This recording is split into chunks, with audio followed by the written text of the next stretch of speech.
Fabio, welcome to Colegio Internacional de Sevilla Global, to our session of students with entrepreneurs. It's a pleasure having you with us, and the floor is yours. Well, thank you so much, Luis. Very excited and happy to be here again. I often speak to all sorts of audiences across the planet, and I'm way more excited to speak with the next generation, the young coming online than anybody else. So I'm very happy to be here virtually this time.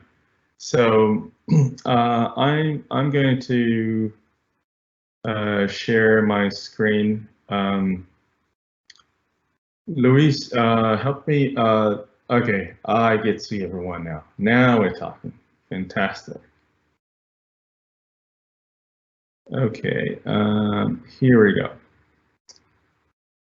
Okay, so do you guys see my slide, right? Yes, we do. Fantastic. Yeah. Okay, kids, I'm an entrepreneur. I'm wondering what's your understanding about entrepreneur and entrepreneurship? I wonder if you know what that is. Have you ever heard of this big word? Well, anyways. For me, an entrepreneur is kind of like a businessman, I guess. Okay, yeah, that is correct. One who works very hard to create a business or to create a community. That is correct. Yeah, that's very good. An entrepreneur is someone that sees a problem, or I should say, where everybody sees a problem, he sees an opportunity to build a business, like you said. Well, there are different types of entrepreneurs. What kind of entrepreneur do you guys think I am?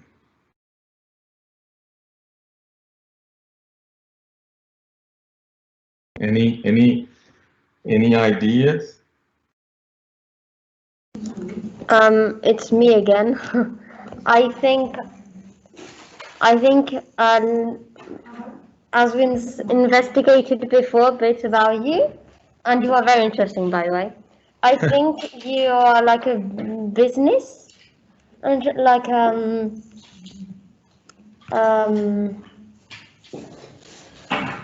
business or business entrepreneur,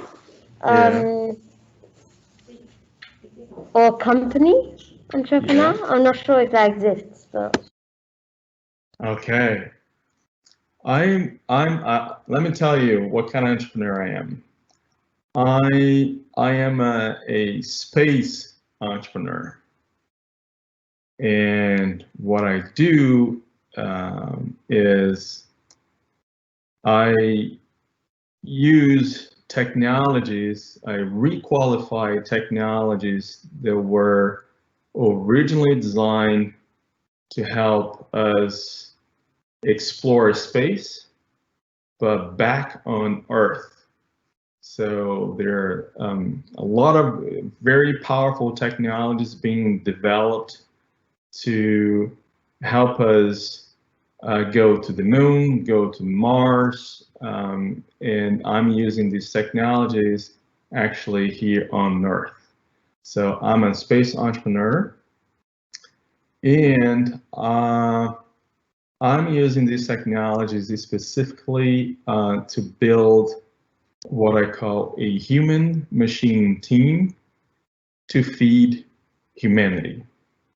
So the problem that I want to help with is it's about food security and sustainability. So today we are about 7.5 billion people on the planet, and very soon we're going to be 10 billion people on the planet. And feeding all these people, it's a massive challenge. In fact, the experts at the United Nations, they say that we're going to have to produce more food in the next 40 years than we did in the last 10,000 years combined. That is the size of the challenge that I'm, yes, very, very, very, very impressive. And I'm dedicating my life to help with this challenge. And I'm here today to tell you what is my plan, okay? So there are a lot of problems with the way we produce food. And if I had to summarize in one word, the problem is inefficiency. I mean, it's a lot of work. Producing food requires a lot of chemicals, which is in the end not good for us, not good for the environment. So the way we've been growing food, it's not the best way.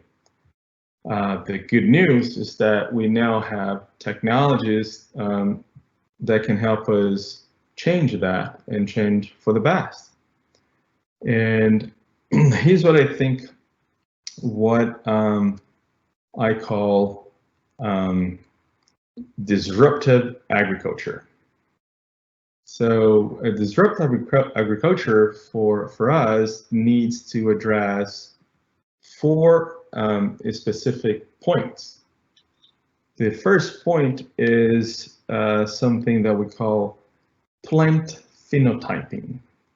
What is that, Fabio? Never heard of this word before. A plant phenotyping is the science that studies how a particular genotype or a particular type of plant behaves in a particular environment. That's very important because if we want to be efficient and to give plants what they need to grow, we need to understand how they react to the environment. The challenge is that the environment is changing all the time. You guys heard about climate change, right? Global warming, meaning things are not so predictable as used to be in the past. And it's been really, really, really hard for growers and farmers across the planet to grow food. So we need some sort of technology that can help us understand what's happening with crops, given the change in the environment. The second thing is, whatever the technology is, we have to do it on a global scale. We have to do it in every single farm on the planet, because the planet, it's one connected system, and there are things that we do in the US that may affect the climate in Spain, in Brussels, in Australia, in Brazil, and vice versa. So we need to look at these crops in a global scale. And we have to do this every day, because a plant is a living organism, and it's like a book. It's telling a story. You just need to figure out a way to listen to what these plants and crops are telling you. And most important, this seems to be a very, very sophisticated technology, and it is. But different from 10, 20, 30 years ago, we have now technologies that make the technology we had in 20 years ago look like a joke, right? I live in California, and here we have self-driving cars that don't need drivers. We have companies building rockets that go to space and come back autonomously. But one problem that we need to solve, and that's something very important that I want you to remember. The future, it's already here, but it's not equally distributed.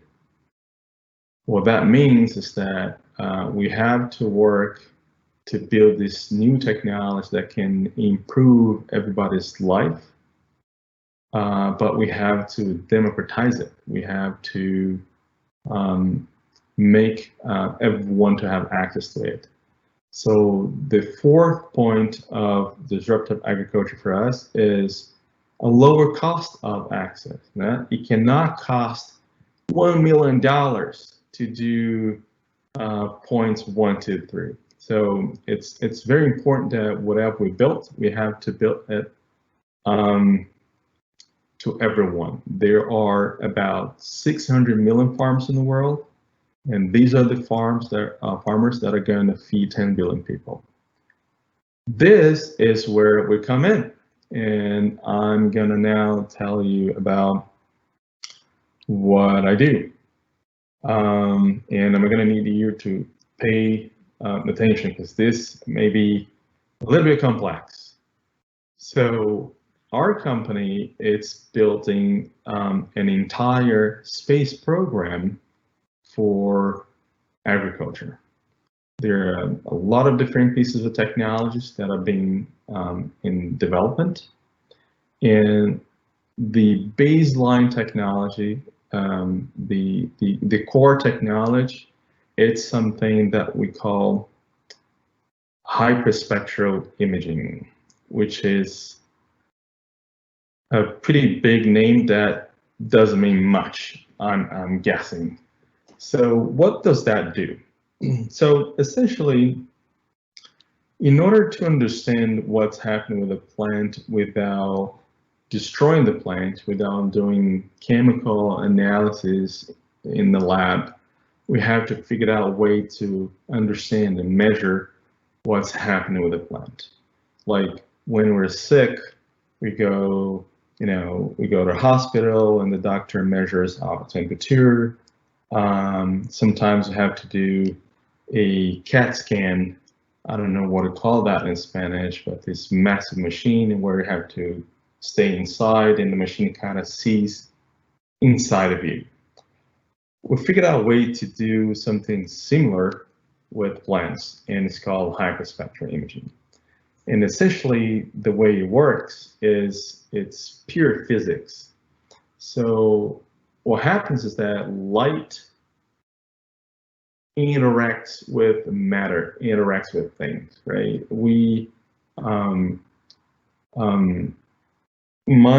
Let me give an example. The light in this room here is something that for human beings look yellow or maybe white. And the reason, for example, why the lead of this market looks red, it's not because it was emitting a red light, it's because the white light hitting this device, this piece of plastic, every single color of the light is being absorbed except for one color, red, and red is reflected back into our eyes. So the technology that we're building essentially analyzes the reflectance of light in different objects, and in our case, plants. So if you've ever seen the rainbow is it's like a prisma. I know that the sunlight looks a yellow or white for us, but in fact, it's a blend. It's a mix of several colors. And the rainbow is actually a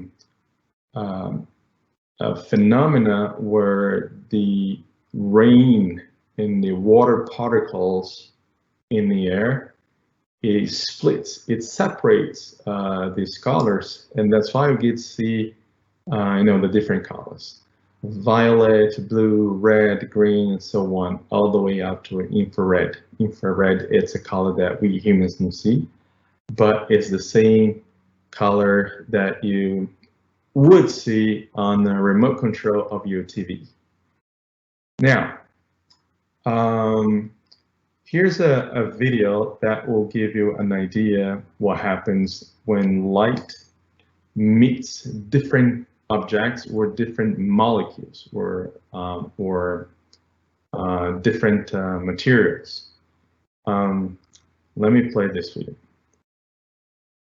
So here is this device that we'll call a prisma, and all it does is to split the colors of the sunlight in separate colors, which is exactly, it's like an artificial rainbow. So you get to see all the colors, for example, of the rainbow in there. Now, here's an example. The sunlight comes, the light coming from the sun heats, let's say, Mars. And in Mars, we have, if we have methane, what happens is that methane is going to absorb some colors that we cannot see. So here's the reflection, and back to a prism to separate the colors. There you see the tiny little piece of colors that were absorbed by a gas, by a molecule. We can't see this because it's very, very tiny, very, very small, but it's there. So in other words, we've figured out a way to read, to understand whether there's methane or not without going there. All we need is just the sunlight reflecting back from the target. Isn't that cool? So, and with this technology, with this technique, we know how to detect and read pretty much everything and that things are made of. We can look, for example, to a surface of another planet, and we can tell if they have what kind of gases they have. We can tell what is the surface composition, if it's more clay or sand, or if there is water, which is something really useful to find out in another planet. And this is the baseline technology that we are using. And here's the plan. So the first thing we do is, if you remember about our space program, is the Biosphere. And Biosphere is where we learn. So here's the Biosphere. The Biosphere is like an artificial farm. It's like a lab full of plants where we can control everything in this environment. We can control temperature, humidity, pressure, and even the amount of light that's in there. And we can add exactly the same amount of nutrients in each of these plants. In this facility, we can test up to 900 plants. And we can conduct all sorts of experiments. We can induce stress, like if what happens with a plant if you don't water this plant for 5 days, or 10 days, or 30 days, and the reaction of the plant and how the plant behaves in different conditions. We captured this with the instrument that I just explained to you, the hyperspectral image. So we are associating very specific things or anomalies with this light reflection. It's like, again, going back to the example of when you go to a hospital when they're sick and you have to do this CAT scan or X-ray. We're doing exactly the same thing, but with blends. In here, this facility is nothing but a tool that can help us to understand specifically what are the nutrients that are present and the nutrients that are missing in plants in different phases, right? A plant has several phases. You can ask your biology professor about them. In each phase, these plants need a very specific group of nutrients to grow healthy. And what we want to do is to be able to tell how much nutrients these plants need over time. Here's a video that shows you roughly how it works.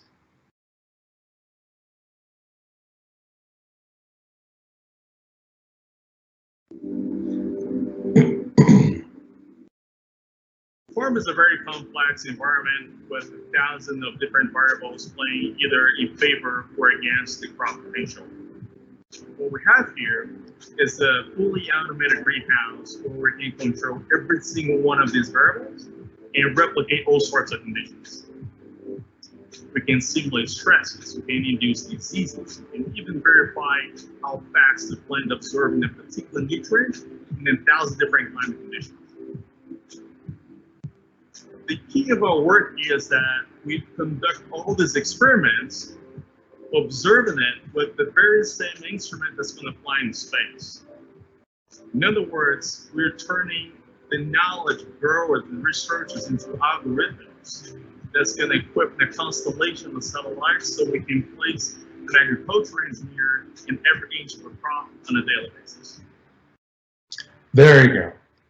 And here is what we've learned in this facility. Remember the example of the methane? So in this facility, we learned how to identify very specific nutrients for plants, like nitrogen, phosphorus, potassium, magnesium, calcium, so forth. These are the most important nutrients that a plant needs, but every plant actually needs 16 different nutrients to grow. And what you're seeing here is everything that's in black, it's light that was completely absorbed by that particular nutrient. For example, nitrogen, look, if the sunlight meets nitrogen, what's going to reflect back is just these lines here. That's what this facility does. This was a very complex, complicated explanation, but to make it very simply, this is nothing but our Shazam facility. I'm sure you guys know Shazam, right? Except that we use Shazam not for music, but for light. So the next steps then, now we've learned how to identify these things, right? We need to apply this thing. So how do we make these measurements, this X-ray, in every single crop on the planet every day? The answer is satellites. So we're building a constellation, like a group of 100, maybe 120 satellites that can scan the whole planet every day. And what we learned in the biosphere is going to be built inside these satellites. Building satellites requires a lot of studying. So we have to study a lot of math, physics. In space, things work very, very, very different from Earth, and make these machines to work in space, it's a lot of hard work. In space, there's no atmosphere; it's vacuum, right? And without atmosphere, without air, it's really hard to dissipate, for example, heat. Like electronic components, they get hot. So, but if there's no air, how do we move that heat out of the device so we don't burn it? And the temperature in space, it goes from minus 170 Celsius to plus 200 Celsius. So extreme cold to extreme hot in 90 minutes. Every 90 minutes, we go to this thermal cycle. And that is very, very, very hard to build things to survive this environment. So pay attention to your physics and math class, because we're gonna need you guys. We've done some experiments already. Here is a massive farm that we took photos with this experiment, and let me show you real quick an animation of what this different reflectance and stuff looks like. Let me go real quick here. I'm sorry about this. I should have done this before. I know we run against time here.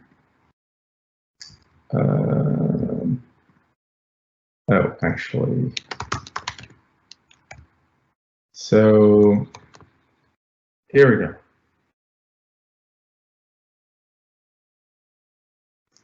So there we go. I'm looking into each color separately, but in this image I want to show either black or white. So black, there's a presence of a particular color or not, and that's how we built that fingerprint that allow us to understand what are the nutrients that are missing here, or that are that we have in excess. It's a very, very powerful, cool technology.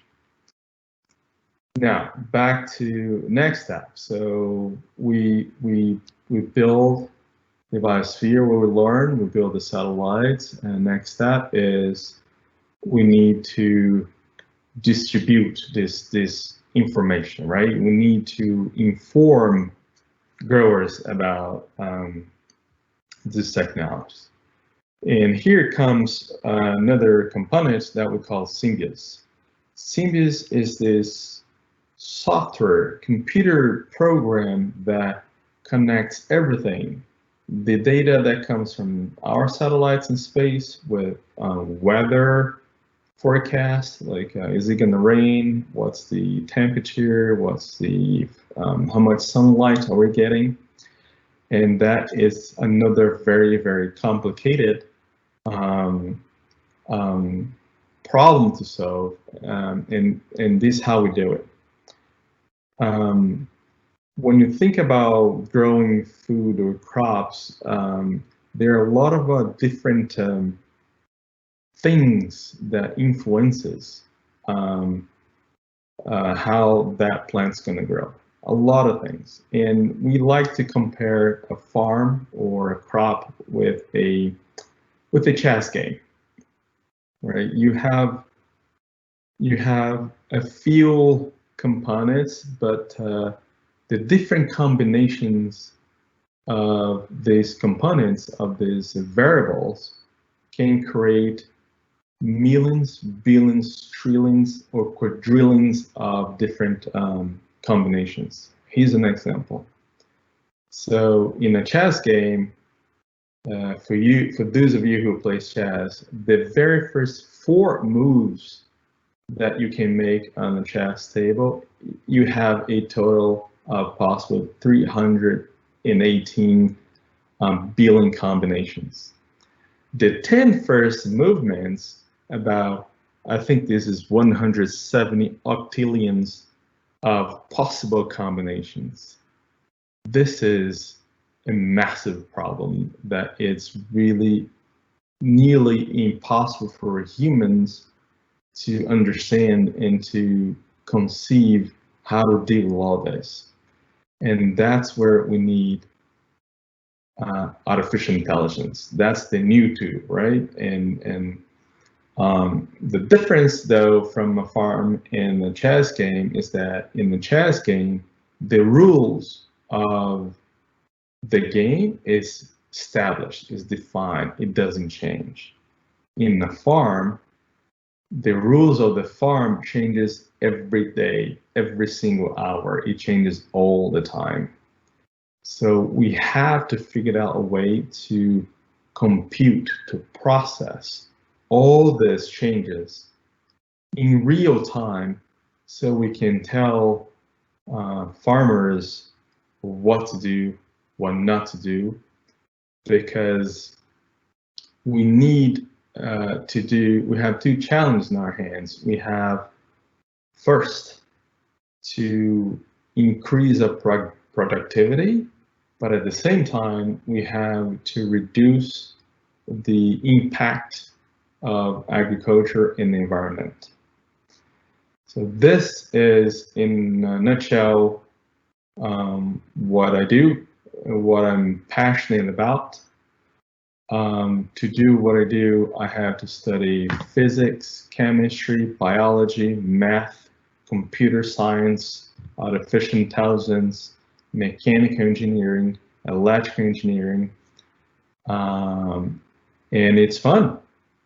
Now, this is my presentation. I'd love to hear questions from you guys.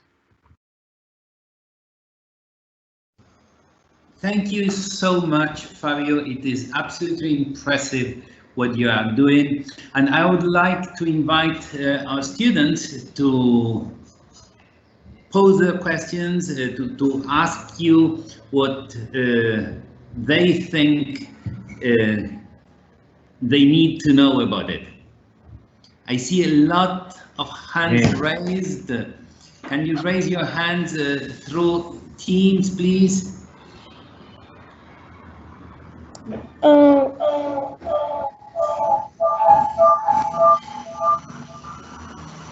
Hello, and I want to ask you some questions, and I'm gonna proceed. One each, Nicolas. One question each person. Otherwise, it gets too busy and too packed. Okay. Okay.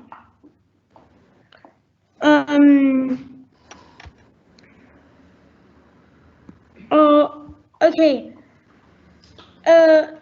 I have one question, that is, what is NASA and Hypercube handling further? Hypercube, because what is NASA and Hypercube are handling further? Hypercubes is in the installations of NASA.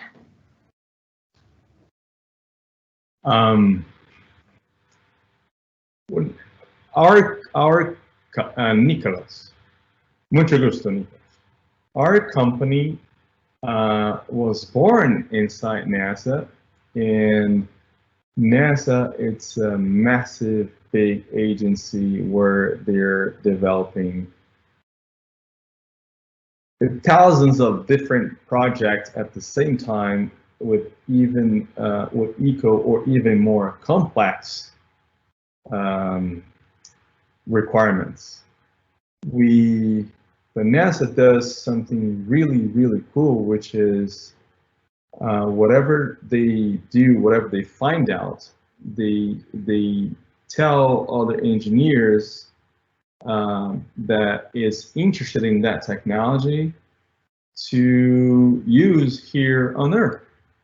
For example, every year we have several companies that are born out of NASA to build different products. That goes from tennis shoes, like running tennis, all the way to water bottles, backpacks.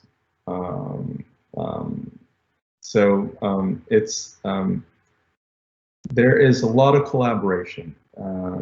Space is very, very, very hard, and the only way to succeed is to collaborating, is to teaching each other about our findings, and that's how we were able to put a man on the moon 50 years ago, which was a really, really impressive thing.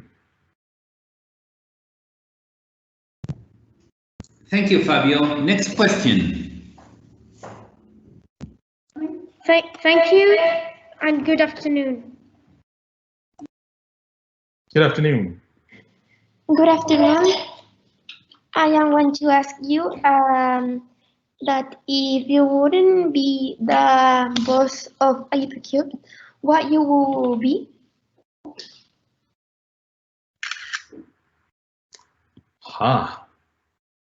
Tough question. Carmen, see? Carmen,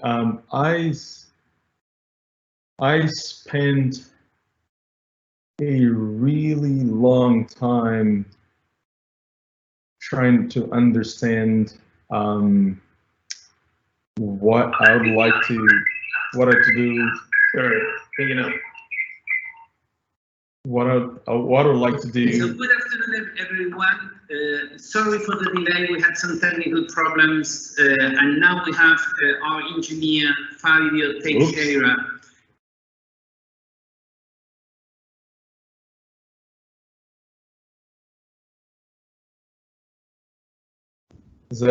Can you guys I don't know what's happened. There's been some kind of mixed presentation. You go on, Fabio. Sorry. So back to Carmen's question, Carmen. It took me a real long time, Carmen, to understand what I'd like to do for the rest of my life. All I knew is that whatever it is, I need to prepare myself. So I'm happy to be here with you guys because I knew I wanted to work with technology when I was at your age. I was 11, 12, and I remember still having to tell my friends excuse that I couldn't go play soccer or video game because I wanted to read books about electronics. So Hypercubes is the end of this, the beginning of that story, of that pursuit.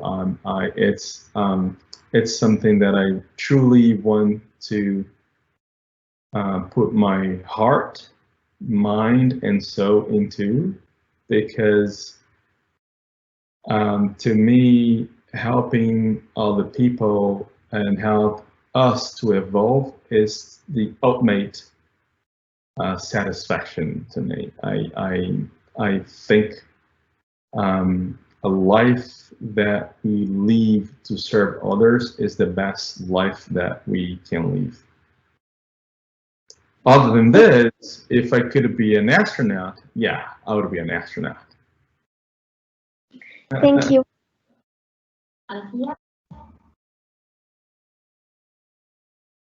No.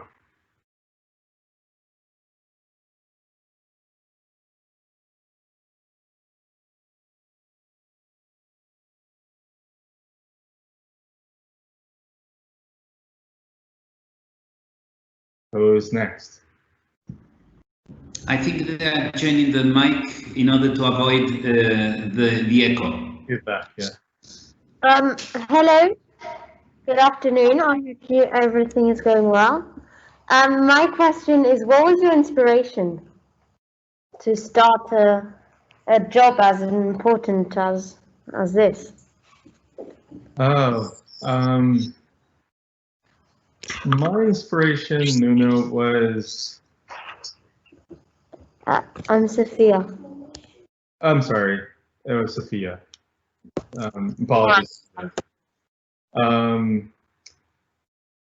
At some point, I realized that I knew a lot of things, and I wanted to use that knowledge in the benefit of other people. And traveling around the world, I could see something that we call inequality, which is not all of us have access to education, to food, to the proper medical treatments, and that to me was unacceptable. It was very, very sad. There are still a lot of people that still experiences hunger, and if you don't build a new framework, this situation is going to get even worse, because we're going to have 3 billion more people on the planet. So that's was my inspiration. That is where I decided to focus this technology. So it was about doing what I'm passionate about to a practical, specific problem that can potentially change everything. So it was a long answer, but I felt it was responsibility to help other people that was not as fortunate and lucky as I was. So I think we have a responsibility with everyone, and if we move to a world where we're here to help each other, this is the best future that I could ever hope for, and reason why I love talking to you guys, because you are the next generation. And today you are in class, but in a few years from now, you're going to be out there, building things, helping people, developing your careers, and that's one piece of advice I would give to you. Whatever you choose to do, do it to help other people. That's I guarantee you that you're going to be the most happy person in the world. Wow, thank you so much. I've learned a lot. Thank you for asking the question. Hello, and I want to ask that, did you have this idea with a friend or someone, or did you have the idea with no one? Very, very, very good question. Yes,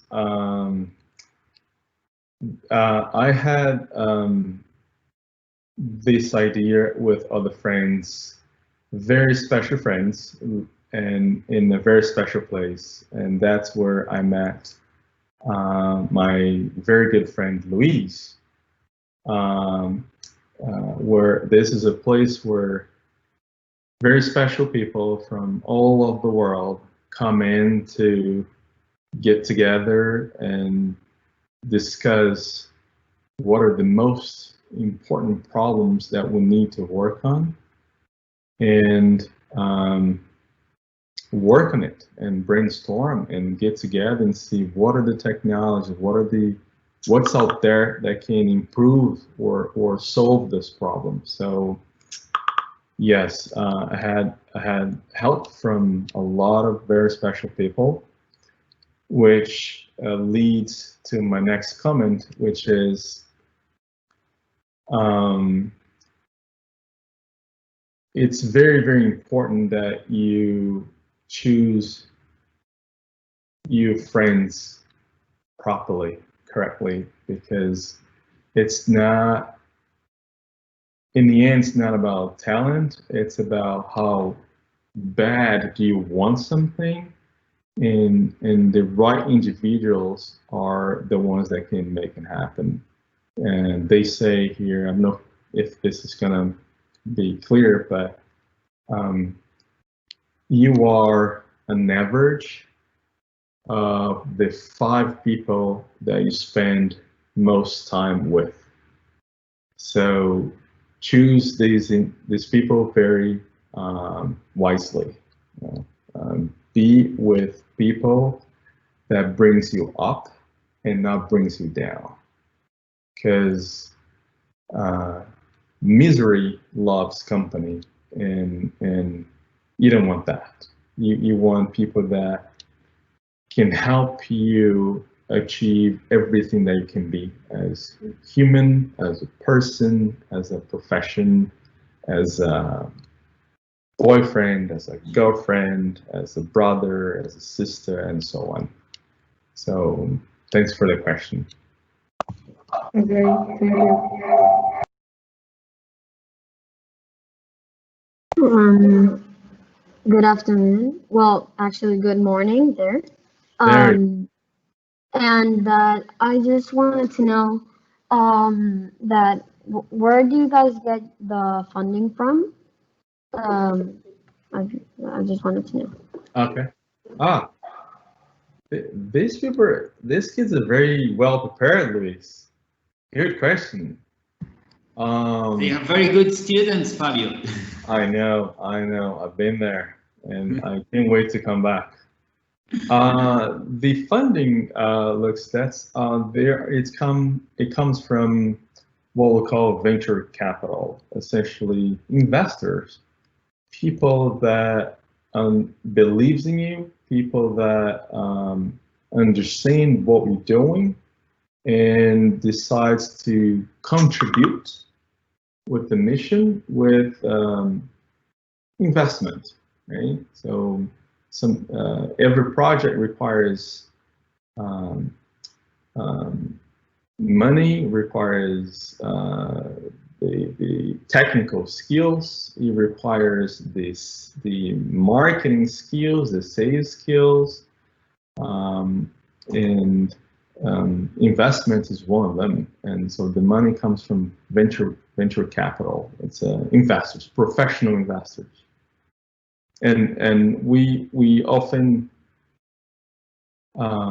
here in California, Silicon Valley is where we call the Mecca of entrepreneurship, where there are a lot of really smart people with a lot of investors. But Hypercubes specifically, we look for investors that resonates with our mission, with our goals, and not only someone that is willing to make more money, because that can be, it can shift our focus to the financial reward, and that should never be our ultimate goal. Our ultimate goal is to improve things for better permanently, and financial reward should be a consequence, not the final goal.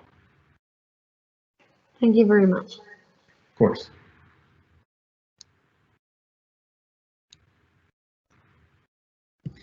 I think we are running out of time with the session. Is there any very last question any of you wants to ask Fabio?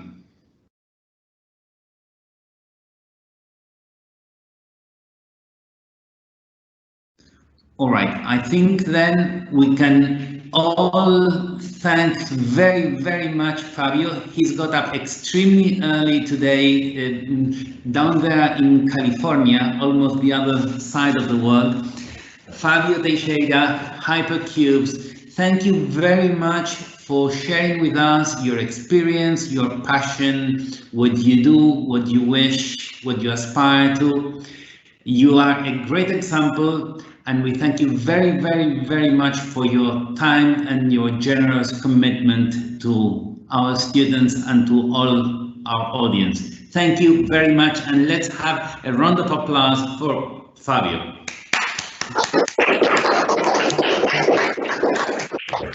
I'm sure the pleasure was all mine. Thank you very much for the opportunity. I'm here for you guys for whatever you need. Thank you. Thank you very much, everyone, for having attended this event. We'll see you in a couple of weeks. Bye now.